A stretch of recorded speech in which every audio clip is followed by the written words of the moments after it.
Oh boy, it's snowing again. Whoa, went down on my butt last night. Wife laughed at me, that was great. This is what happens when you plug in your truck to a pretty powered block heater apparently. I could probably fry bacon on this hood. Oh yeah. I gotta get this blade sorted out. I've been monkeying around just a little bit this morning when I turned the furnace on. Or the heater, not really a furnace. Grabbed a couple of things off my bench that I thought I might be able to use. At first I was like, well, I don't know. How am I gonna get a lift system on this? I can't figure it out. It's gotta hook onto this lever. What am I gonna do? Then all of a sudden I looked over at the other tractor and went, well, you know what? It has a lift system on it already for the blower. So why don't I just copy this? You know? Why don't I just do that? So that's what I'm gonna do, kind of. The only thing is, all the parts in the front here that work this lift, like down in the bottom, you know, I don't really have, I don't have all that at all. I also don't have a bracket that bolts to the frame that all that bolts to. I don't have any of that. So what I do have, I have 2 holes in the front. I'm gonna take this rigmarole off here that I concocted before. It doesn't really work well. I mean, it kind of works well. Keeps the blade from, you know, sliding back and forth, but it gets underneath sometimes, and you know, when I'm being too aggressive with it, which is all the time. So that's no good. This is coming off. I gotta figure something out here, and I'm gonna do that now. Figuring it'll take about, I don't know, 20-30 minutes. Yeah, I'll be here for the day.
All right, so here's what I did real quick. You know, I only have this handle available to me for lifting the blade. And of course it has, whoa, it has, and I used all of this slot. You know, at the highest point, it's a little not quite there yet, so I got to give it a tug. And then that locks it in. That's as high as the blade will go. And then I want it to go as low as possible too. So all the way down, it's floating and can, you know, dip a little bit if I get into a terrain that requires it to drop a little bit when the tractor is kind of pointing up. So that's it. The length of this slot is what I got, and I used all of it. Mathematically, it's almost dead perfect, except for the little tug I have to do at the top. Little wiggle. So, what's this hooked up to? Well, let's take a look underneath. Okay, so attached on the inside, or underneath of the tractor, is these two white legs that drop down. They're attached solid to the handle, and they're welded together, so they're fixed together. And then there's a hole in the bottom of each leg. And I've just run a piece of metal through, a little piece of solid tubing, and then drilled it and pinned it. Because on the other side, you'll see a piece of scrap metal I pulled out from under my bench. Okay, so at the bottom of this leg is attached to this piece of scrap metal that runs up here and joins itself with a bunch of nuts and different things to that piece of bracket I found on my shelf from a different old tractor I had. I think it was, yeah, the MTD 960. I sold it a few years ago, but I kept this bracket. You know, it'll never have a use, right? But then it did, so that's why you never throw anything away. Now, for this tractor, it's pretty long. It gets only a couple inches off the ground there, but for my yard, that doesn't matter. It's not going to grab anything out there anyway. I was going to maybe shorten it, but the shorter it goes, the harder the blade's going to be to lift. So it's got really good leverage on it right now. Works well. Now, I only had 2 holes in the frame to work with, you know, one on each side. So it's bolted, this framework, this, I guess we would call it a pivot thing, is bolted up underneath there and on the other side. Probably can't see, but then it would be hanging like slack. So I needed to tighten it up. These tabs here would have been hanging straight down. So I wanted them up as high as they'd go, and, you know, to get that blade up higher.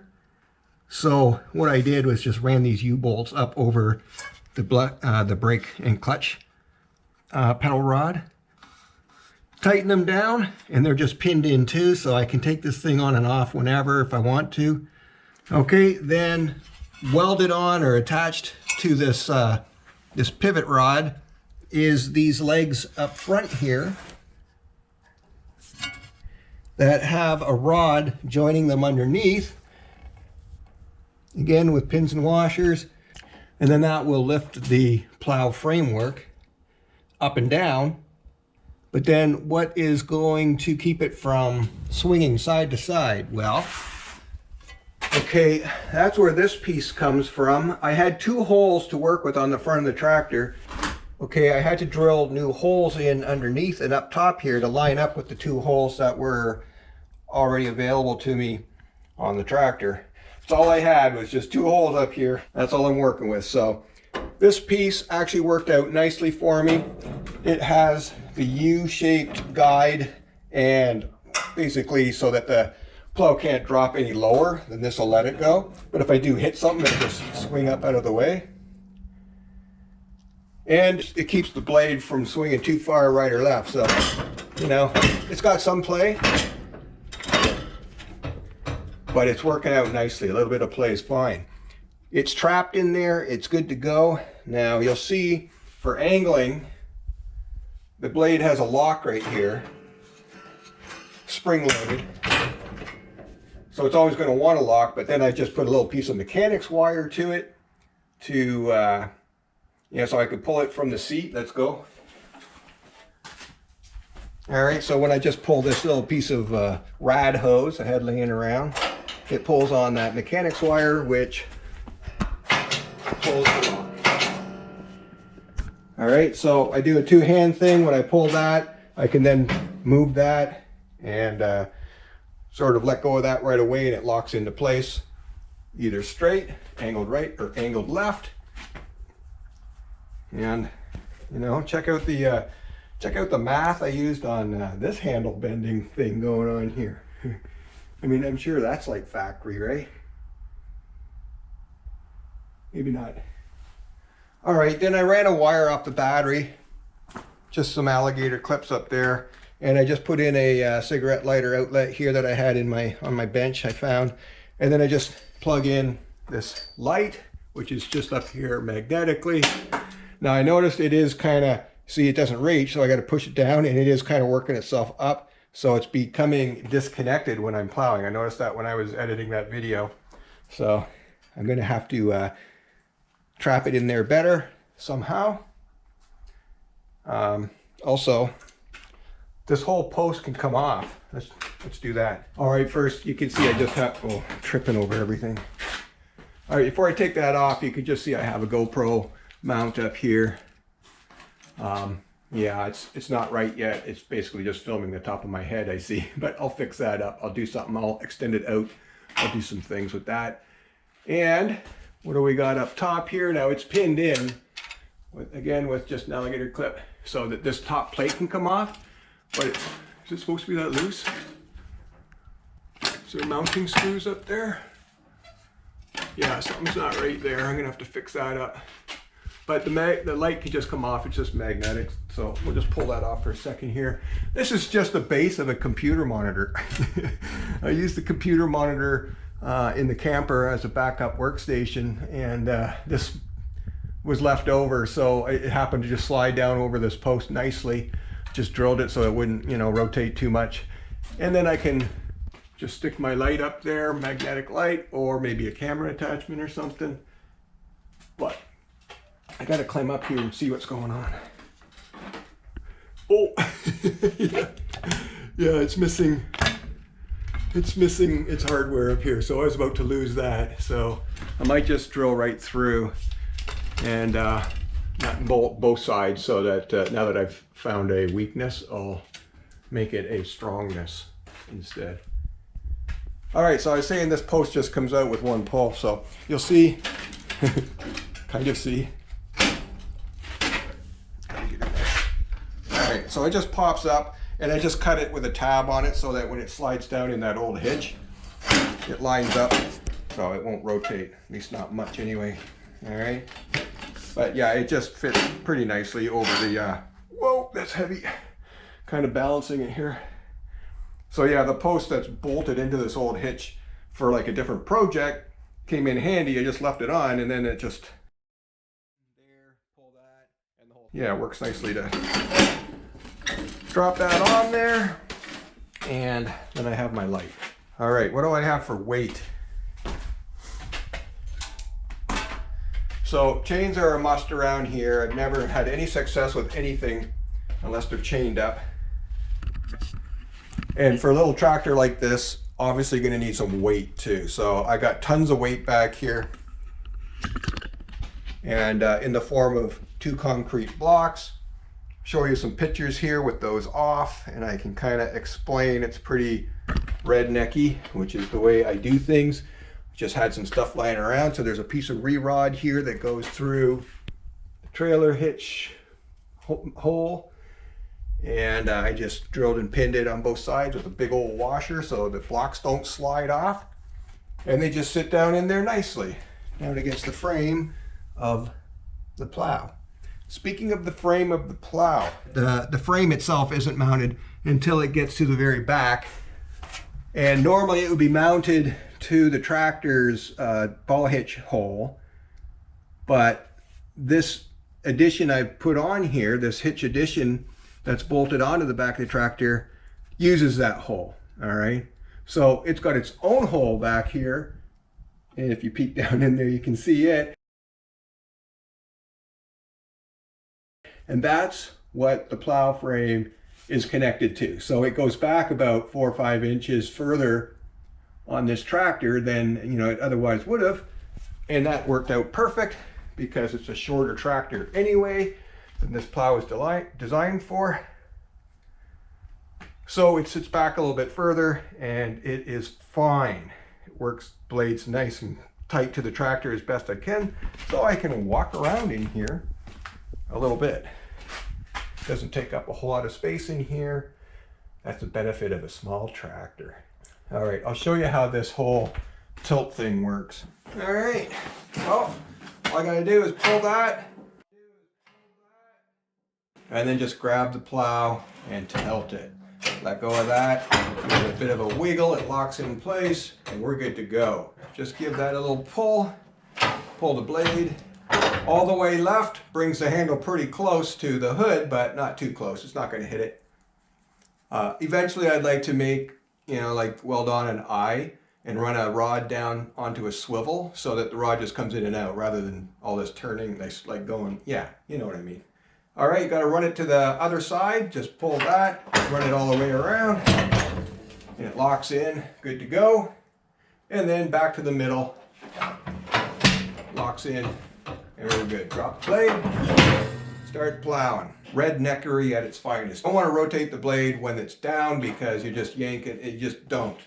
You got to have it in the air so it moves easy.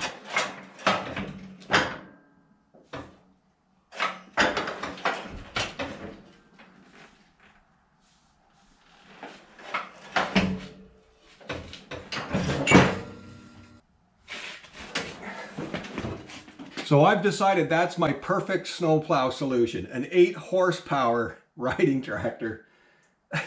Really underpowered, undersized, and underappreciated. This old tractor is working great. I'm going to use it the whole winter and just see how it works out for me. If it breaks down, if I kill it, I got other options, but I want to see if this parts tractor, I was going to tear this thing apart just so I'd have the extra parts for my lawnmower, but it's become my favorite tractor now. It just does everything around here, including now plow snow. Let's see how it does in 2 or 3 feet of snow if we ever get it. Right now, that was just wet packing snow, but it did well. All right, so I have this for the hot rod for the Falcon over there on the other side of the garage. And it's a detailer product. It's like a wax that you put on between like a full wax and a wash kind of thing. So they call it a ceramic detailer. So you can see, I'm not sure what the whole ceramic thing is, but when I sprayed this on, the blade got nice and slippery, so much so that I went ahead and also sprayed the auger on this blower. I want to try this auger again, and last time it packed up with sticky snow. And now that I got it sprayed with that ceramic stuff, I want to see if the snow drops off it the way it did drop off this blade. Because, yeah, it was not sticking to that blade at all. Did a good job so far. Let's work it a little harder next time and see how it goes. All right, from Ontario, cheers.